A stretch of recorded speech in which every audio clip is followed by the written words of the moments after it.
grâce à une entreprise voironnaise, Arc Industrie, que les pots de banane, restes de sandwich et autres déchets alimentaires vont pouvoir être correctement recyclés pendant les Jeux Olympiques. La mairie de Paris lui a passé commande de 400 containers. Les rats ne lui disent pas merci. Après ce long week-end, les enfants ont retrouvé leur école ce matin. Pour certains petits Grenoblois, en passant par une place aux enfants. Il en existe 13 pour l'instant et la ville espère à terme équiper ses 77 écoles pour plus de sécurité et de végétalisation. Et puis ancien champion de ski freeride originaire des Deux-Alpes, Dylan Flory s'est reconverti en humoriste. Victime d'un grave accident de voiture le 14 août 2018, il commence à écrire à l'hôpital et se découvre une nouvelle passion pour le spectacle. Bonsoir à tous, ravi de vous retrouver dans ce JT du mardi 21 mai 2024. Du lundi au vendredi à partir de 18h, l'essentiel de l'actualité du Grand Grenoble. Il n'existe pas encore d'épreuve de construction de poubelles aux Jeux Olympiques, mais Arc Industrie a déjà remporté l'or.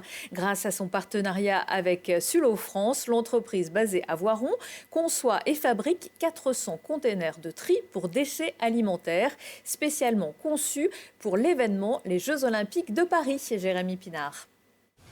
Une course olympique a débuté pour l'entreprise voironnaise Arc Industrie. Spécialisée dans la production de pièces métalliques, ce fabricant isérois a accepté le défi de la mairie de Paris. Produire 400 containers de tri de déchets alimentaires avant la réception des Jeux Olympiques. Pour nous, c'est un projet extrêmement intéressant techniquement. Les produits sont complexes à fabriquer, il y a une enveloppe interne, une enveloppe externe, c'est plus compliqué qu'un container à carton, puisque les déchets alimentaires, il faut de l'étanchéité. Donc ce challenge technique nous a séduit. Un défi technique relevé par l'entreprise impliquant une réorganisation immédiate de la chaîne logistique pour optimiser les capacités de production face à la complexité du produit. C'est vraiment un ensemble de pièces complexes qu'on va venir assembler, donc il faut vraiment tout anticiper au départ pour que tout finalement puisse s'assembler correctement au mieux et le plus rapidement possible par la suite. Arc Industrie profite de ce défi pour s'ouvrir des perspectives d'expansion et accroître son activité. Ça nous a demandé de mettre des ressources supplémentaires, on a recruté plusieurs personnes, on a plusieurs intérimaires aussi. Et on a cet atelier de production, d'assemblage, qu'on a ouvert spécifiquement pour ce projet. Une fois la production des pièces terminée, elles sont récupérées dans ce nouvel atelier pour finaliser le montage du produit. Donc là, on se trouve actuellement sur la 6e phase de notre étape de fabrication, qui est la finale, le moment où on vient installer l'enveloppe externe sur l'enveloppe interne pour terminer la poubelle et son fonctionnement. Après, c'est testé pour vérifier le bon fonctionnement de la poubelle et ensuite on l'emballe et elle est prête à partir. Des containers, l'entreprise en produit une vingtaine par semaine, une cadence qui lui permettrait de répondre à son engagement de production. Dans un objectif de croissance, ce nouvel atelier ainsi que les postes créés devraient être conservés à la fin du projet. La société iséroise a investi pas moins de 2 millions d'euros pour produire ces poubelles high-tech. Des abords des écoles plus nets, plus sûrs et plus agréables. C'est le but de la ville de Grenoble depuis le lancement de Place aux enfants. Et c'est devant l'école maternelle Marceau que le message a été répété, là où est née cette initiative, après que 2 enfants et leur assistante maternelle aient été fauchés par une voiture en 2018. Place aux enfants va continuer son développement, même si tous les abords d'école ne s'y prête pas forcément. L'objectif, c'est bien d'avoir une place aux enfants dans chacune des 77 écoles de Grenoble à terme. Et donc, on a commencé sur 13 écoles. On poursuit sur 18, sachant qu'une bonne trentaine sont déjà piétonnisées, mais ont besoin d'aménagement, d'amélioration, de la végétalisation. C'est un projet de piétonnisation donc des parvis, des entrées d'école, qui a surgi dans les années 2018-2019 comme une envie générale de pouvoir améliorer la sécurité devant les écoles, la qualité de l'air, en éloignant les voitures, et puis avoir dans chaque quartier un espace végétalisé, un espace qui soit plus frais, qui soit plus agréable, pas seulement pour les enfants d'ailleurs, mais aussi pour tous les habitants du quartier, notamment les personnes âgées. Et même si certains riverains râlent quand même un peu, la mairie revendique déjà 12 000 m² de surface déminéralisée.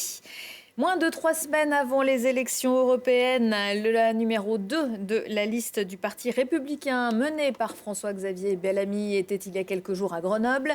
Avant de participer à un débat sur l'énergie à GEM, Grenoble École de Management, Céline Imart est venue rencontrer les militants au siège local de la Fédération de l'Isère. Pour cette agricultrice céréalière surdiplômée, la loi d'orientation pour la souveraineté agricole et le renouvellement des générations est loin de faire l'unanimité. Dans ce domaine, la France comme l'Europe doivent écouter les gens du terrain, selon elle. Grenoble, c'est d'abord une très belle région. Il y a ici des territoires très engagés pour la liste des Républicains. Donc c'était très important pour moi de venir saluer les militants. La nouvelle loi d'orientation, elle ne va pas dans le mauvais sens. On ne peut pas dire que ce sont des mesures négatives qui y sont, mais simplement elle est vide. Elle ne répond à aucun des enjeux existentiels que nous, les agriculteurs, nous avons soulevés. Elle ne répond pas à nos problématiques en termes de revenus. Elle ne répond pas aux problématiques de ce poids financier, économique et moral de la norme, des surtranspositions des normes qui sont faites au niveau français. Et elle ne répond pas aux problèmes existentiels de considération que nous avons soulevés. Par exemple, les agriculteurs se sentent traités comme des délinquants quand ils ont des contrôles de l'OFB sur leur exploitation. Ils avaient demandé à ce que les agents soient désarmés pour les contrôler. Par exemple, aujourd'hui, ce sont des mesures symboliques qui pèsent énormément sur le moral des agriculteurs et qui ont été refusées par le gouvernement. Concrètement, ce qu'il faudrait, c'est d'abord arrêter les surtranspositions au niveau européen qui pénalisent nos producteurs et qui induisent une baisse de production chez nous sur les vignerons, sur les endives, sur les céréales, sur la production animale et qui augmentent les importations qui viennent de pays moins 10 ans. Ensuite, il faudrait absolument redonner de l'oxygène, faire un choc de compétitivité, agir sur la fiscalité, sur les taxes et sur les normes pour redonner de l'oxygène dans les cours de ferme. Il y a beaucoup d'annonces qui sont faites. On place l'agriculture au-dessus de tout, on fait des grandes annonces derrière des bottes de foin et au final, il n'y a rien. On ne peut pas continuer à traiter les agriculteurs de ce pays comme des délinquants. Les agriculteurs sont une partie de la solution. Ils entretiennent les paysages, ils produisent l'alimentation. Il faut leur donner la considération et la confiance à laquelle ils ont droit. La liste des Républicains qui compte également une Iséroise, Nathalie Béranger. Pour Renaissance, c'est Cécile Prost qui est candidate, les deux en position non éligible. Candidat de l'audace, oserez-vous vous jeter à l'eau mercredi pour la réouverture du bois français? Alors que le temps n'a pas toujours été clément ces temps-ci, la base de loisirs de 75 hectares gérée par la métropole restera ouverte tous les jours de 10h à 20h jusqu'au 1er septembre avec le lac du Taillefer pour la baignade surveillée, mais aussi de la danse hip-hop, du yoga et même des animations de sensibilisation à la biodiversité. Des activités proposées gratuitement et accessibles par le bus Proximo 15. Les aficionados de la piscine Jean Bron devront encore un peu patienter. La saison d'été démarrera en ce qui la concerne le 15 juin. Les barrages, c'est pour le FCG qui retrouvera Dax jeudi. Grenoble, arrivée 4e de la phase régulière de Pro D2, recevra le 5e à 21h au Stade des Alpes. 10 000 places ont déjà été vendues et la billetterie en ligne restera ouverte jusqu'au coup d'envoi. Pour espérer l'emporter, les Rouges et Bleus devront faire preuve de plus de discipline que lors de leur match précédent face à Colomiers. Et puis en Ligue 2 de football, la saison est en revanche terminée pour le GF38. Grenoble s'est incliné 1-3 et finit à la 11e place du championnat. C'est reparti pour un Alpes-Isère Tour le 22 mai. Les 132 participants de cette manifestation cyclosportive traditionnelle sur le secteur du Nord-Isère prendront le départ depuis Charvieux-Chavagneux pour un périple de 5 jours sur les routes du département qui prendra la direction du Sud-Isère dimanche avec une arrivée à Bourdoisan. Des étapes à suivre sur Télé Grenoble en direct tous les après-midi de mercredi à dimanche et en rediffusion le soir à 21h15. Autre course mais motorisée cette fois et un peu plus au sud, le rallye de la Matésine a fêté sa 40e édition samedi avec 131 voitures au départ, avec une belle bagarre entre Michel Giraldo et Philippe Brun qui a finalement tourné à l'avantage de ce dernier, accompagné de Jérôme Dégout, l'Isérois au volant de sa nouvelle Alpine A110, s'est imposé pour la 3e fois.